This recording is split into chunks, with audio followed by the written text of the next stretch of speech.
Halloween बच्चों का favourite festival है और उसे सेलिब्रेट करने का तरीका उसे और भी स्पेशल बनाता है। लेकिन 2016 का हैलोवीन एडम की जिंदगी में इतना बुरा असर डालेगा, ये कोई नहीं जानता था।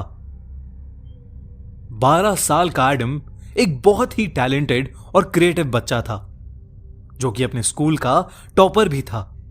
पर इतना टैलेंटेड होने के बावजूद एडम का कोई दोस्त नहीं था। वो किसी से भी ज्यादा बात नहीं कर पाता था और सभी बच्चे उसे अजीब कहकर चिढ़ाते थे।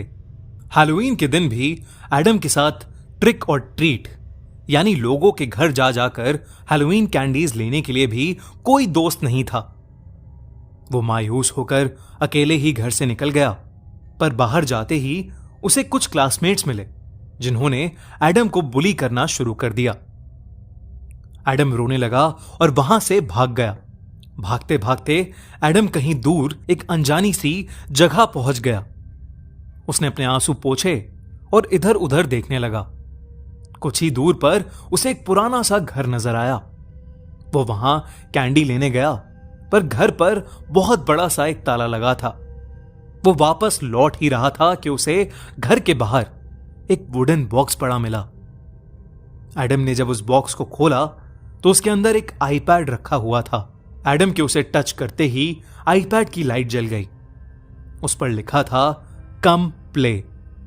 ये देखकर एडम खुश हो गया और उस आईपैड को अपने साथ घर ले गया। घर जाकर जब उसकी मॉम ने आईपैड के बारे में पूछा तो उसने बताया कि उसे वो कहीं सड़क पर पड़ा मिला। ये कहकर वो अपने रूम में चला गया।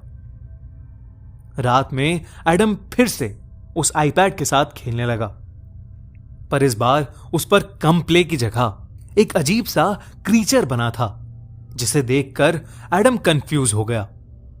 अब स्क्रीन पर उस क्रीचर का नाम लिखा आ रहा था, लैरी। जैसे जैसे एडम उस आईपैड को स्वाइप कर रहा था, वैसे वैसे उसे लैरी के बारे में और पता चल रहा था। लैरी बहुत अच्छा है, पर दूसरे लोग उसका मजाक उड़ाते हैं क्योंकि वो अलग दिखता है। उसे कोई खाना नहीं देता और कोई उसका दोस्त नहीं है। क्या आप उसके दोस्त बनेंगे?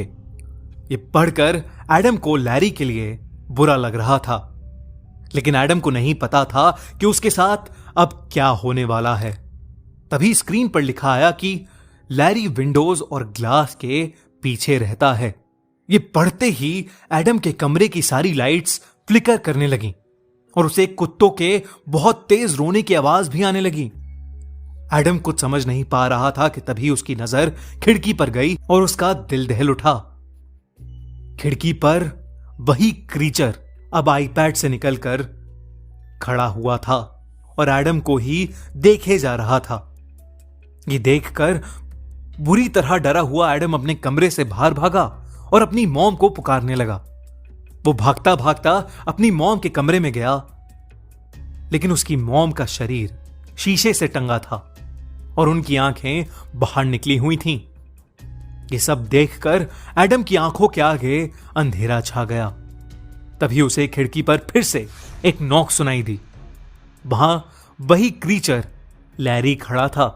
लैरी जैसे ही एडम के पास आया और उसने अपना हाथ बढ़ाया, एडम बेहोश हो गया।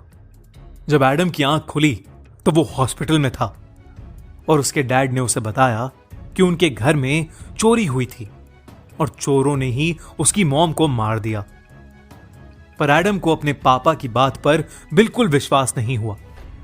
उस क्रीचर या यूं कहें कि उस मॉन्स्टर की इमेज एडम के दिमाग में हमेशा हमेशा के लिए छप चुकी थी। इस हादसे के बाद वो आईपैड एडम के घर से गायब था। एडम ने पूरे घर में उस आईपैड को बहुत ढूंढा, पर वो कहीं नहीं मिला। उस दिन के बाद से एडम ने कभी भी उस क्रीचर को दोबारा नहीं देखा। आपको क्या लगता है, लैरी सच में था या ये सब सिर्फ एडम का वहम था? कमेंट्स में जरूर लिखिए।